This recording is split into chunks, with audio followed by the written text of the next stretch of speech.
the Seat on Floxa TV. We are the salt of the world.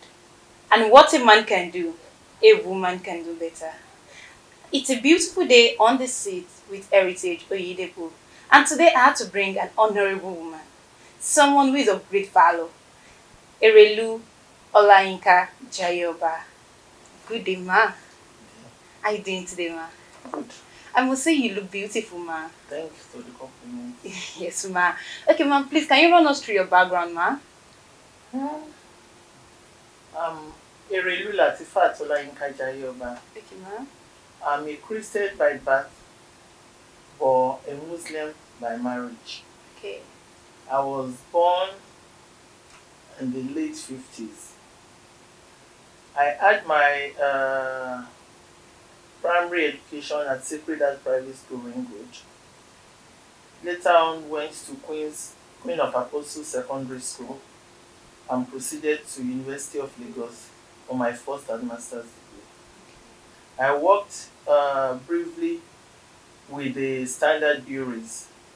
From there to UTC Departmental Store in Marina and in Ibadan. That was where I decided to opt out and be on my own. Ever since then, in the early 80s, I've ventured into my own personal business till date. Okay, ma. So, can you tell me where are you from exactly? I'm from Ibadan, Ibadan. Oyo State. So, tell me something that is unique about Ibadan itself. You can see that Ibadan itself, it's a unique city. Yes. It's a place that it's very, very accommodating and reasonably cheap to live in. And I would say very, very peaceful. Okay. So, what inspired you to go into politics?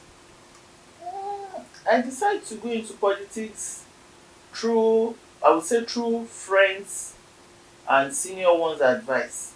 Because, like I do say, the politics within my own household is even much more than the local government politics. So people just thought if you can accommodate people this much, why not go into politics so that the world could see what you are able to do?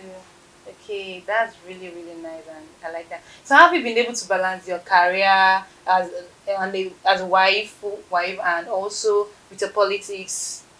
How have you been able to balance both? Has it not been challenging? It's been a bit hectic, but the Lord has always been my strength.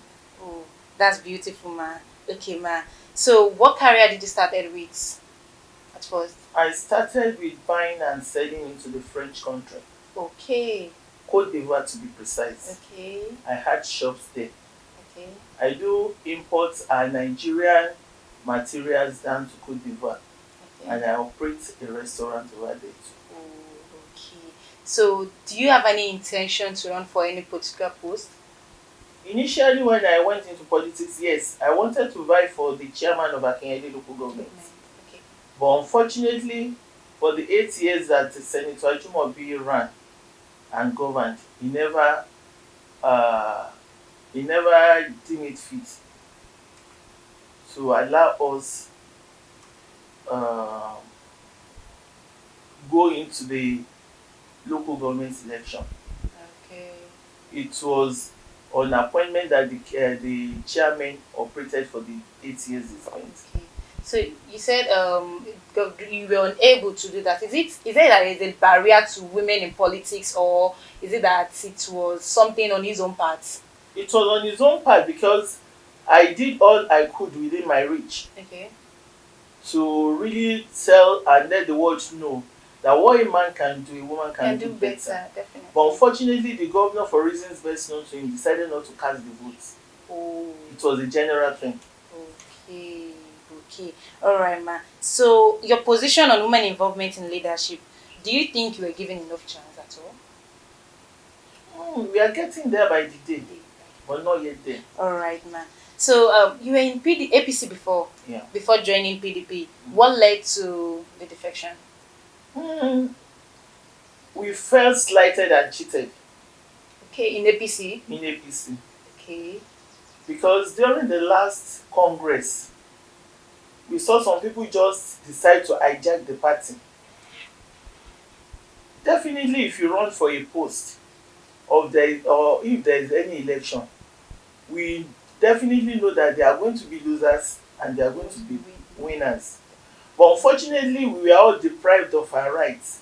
Some people just came from nowhere and decided to hijack the party. So we felt slighted. We were thinking it was something that would be uh, looked into. But as time went on, we saw it's going to be like that for reasons best known to them. And fortunately, I was directly working with one of the governorship aspirants then, in person of Mogaji Olasunkanmi Tegbe. Okay. I happened to be his woman leader. Okay. So when we now deliberated, everybody that was with him, he had the structures throughout the 33 local governments. We just thought it was a cheat on him. Because initially during the 2015 election, it was at the stadium that he was asked to step down for Penkele, Okay. which he did. He did. And despite that, we still remained in that party. Which we thought even this last Congress shouldn't be negotiable at all. They should deem it fit to give it to the man that never even questioned their authority then. But this history wanted to repeat itself. So we thought it was a slight on the face. That was why we all decided to leave the party. And to even make things easier, the PDP was already romancing our principal, asking him to come for the senatorial ticket on a platter of gold. So we just thought it's a chance. At least that would enable him to tell the world what he's capable of doing. Okay. So you're sure that what happened in APC will not repeat itself in PDP that you are into now? I believe so. You believe so. All right, ma. Okay, ma. So you talked about Mr. Joseph Tegbe, right? Mogaji. Mogaji. Okay, Mogaji. All right, sir. The incoming senator for Oyo South senatorial list. So how can you describe him? Mogaji Olasunkanmi Tegbe is a man of many parts. Okay. He's a man with the heart of gold. He's a man that feels your pain even more than you that carries the pain. He's a man that you never regret spending your time with. It's an humanitarian to the core. If without holding any political post, he could do this far, all he's been doing, even in APC and right now in PDP, you know it's a body to reckon with. If I, as a legislative aide to the serving federal honorable in person of Honorable Judge Olu, now Akinyele Lakiru constituency, I used to be one of his legislative aides. Now I'm on his salary roll, on his payroll. If I can drop that and I happen to be one of the leadership members, if I can decide to leave all that and follow Mogaji Tegbe, you know, there's something. I really think at my age and with my experience, I know it's the body to reckon with. So I want to believe it's the passion that keeps driving you and saying you want to keep following this man because of his integrity. Because of its integrity, not only passion, because of the man he is. Because when you talk of Mogaji Olasunkanmi Tegbe, it's not about him alone. It's always about us. Okay. He feels the pain of people following him. It's for the people. Yes, it's for the people. So come 2027, do you have any intention probably to run for any election or any post? No. No. Okay, ma. All right. So are you confident about Governor Seyi Makinde's re-election? Yes. Despite everything that is going, we have PDP, we have Labour, and what is PDP at large putting in place to make sure that it comes in for its second term? So do you have an idea of what is being put in place for that? A lot has been put in place. Okay. And if one would be fair enough, there are governors and there are governors. We've had a lot of governors ever since we came back into the democratic government. But Seyi Makinde has proven himself to be the best amongst them. He's a man with a listening ear. He's a man who thinks the right thing should be done at the right time, not minding whose horse is being guarded. He does the right thing and what he feels is right for the people. And he's giving women chance in his government. Oh, He's really giving us the opportunity to let the world know that women are not tied to the kitchen alone, that we have something upstairs, and there are a lot of things we have to offer. So okay. I think, and I'm very sure, God willing, come 2023, 2023. Governor Sheyi Makinde will be sworn in again, he will be re-elected. All right, thank you so much, ma. So now let's go to national politics. How does the PDP intend to win over APC and Labour Party, and what's the difference they're bringing to the table when we want people to elect Alhaji Abubakar Atiku?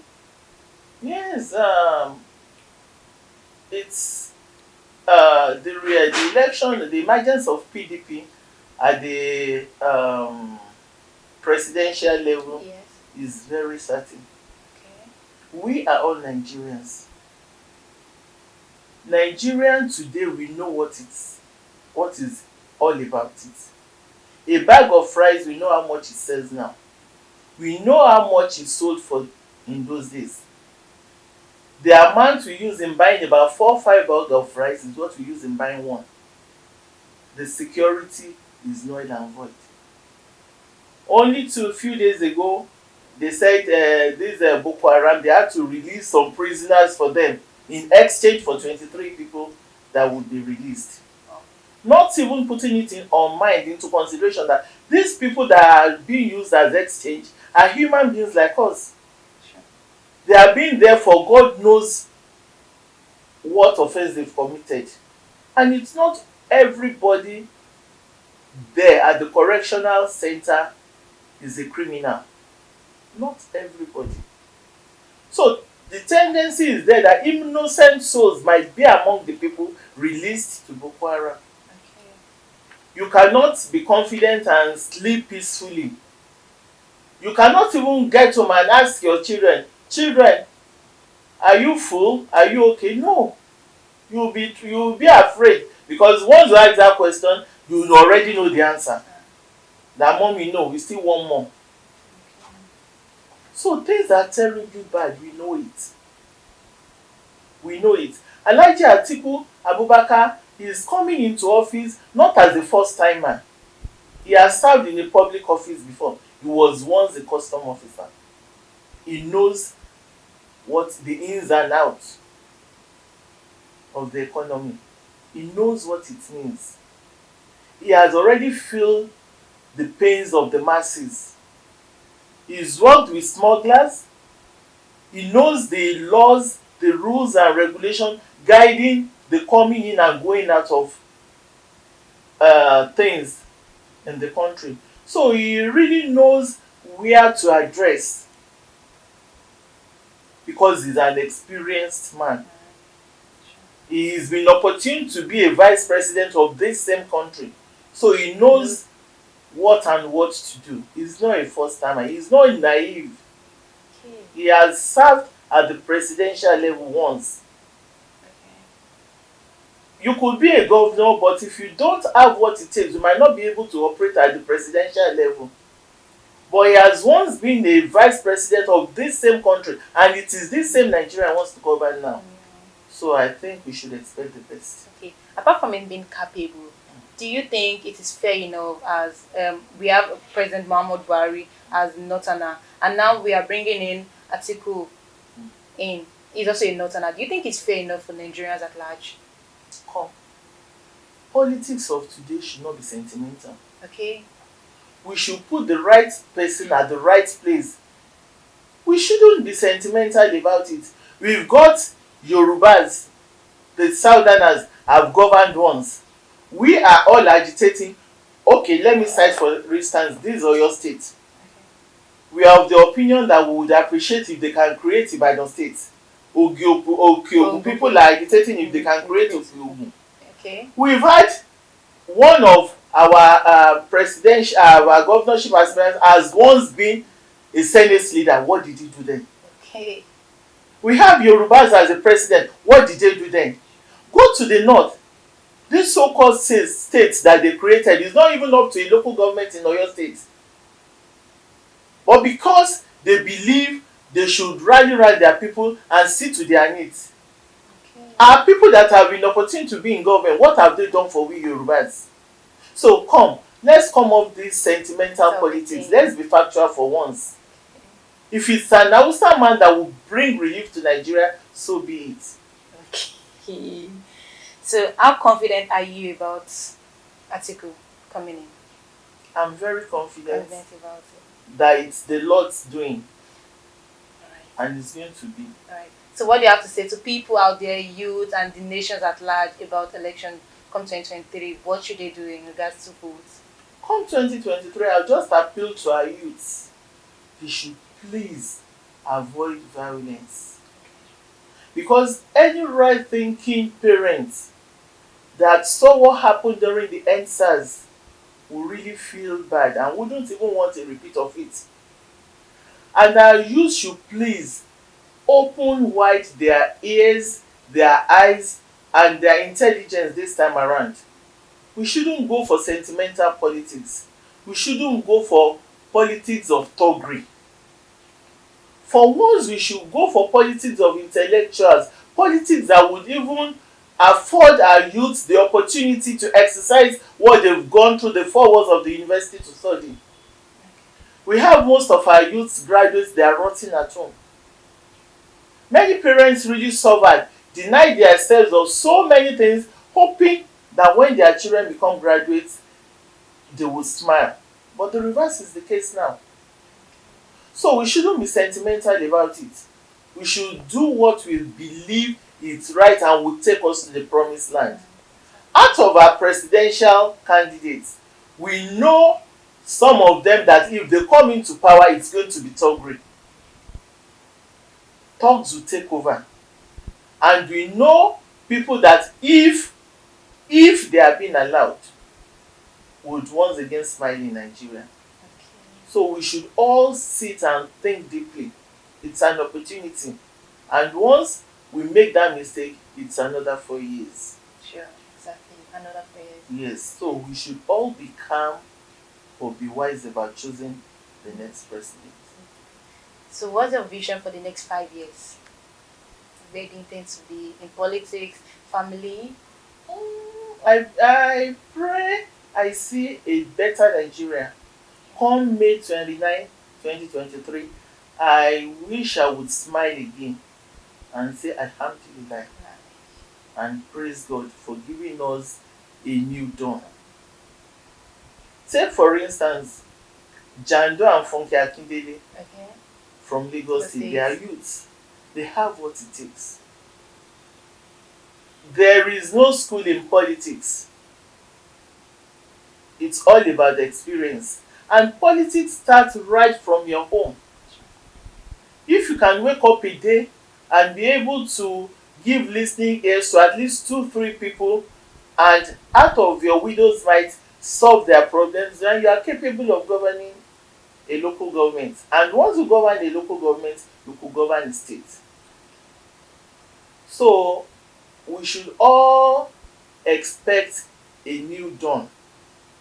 One thing is, the masses would speak Sure. like they spoke in Osun State.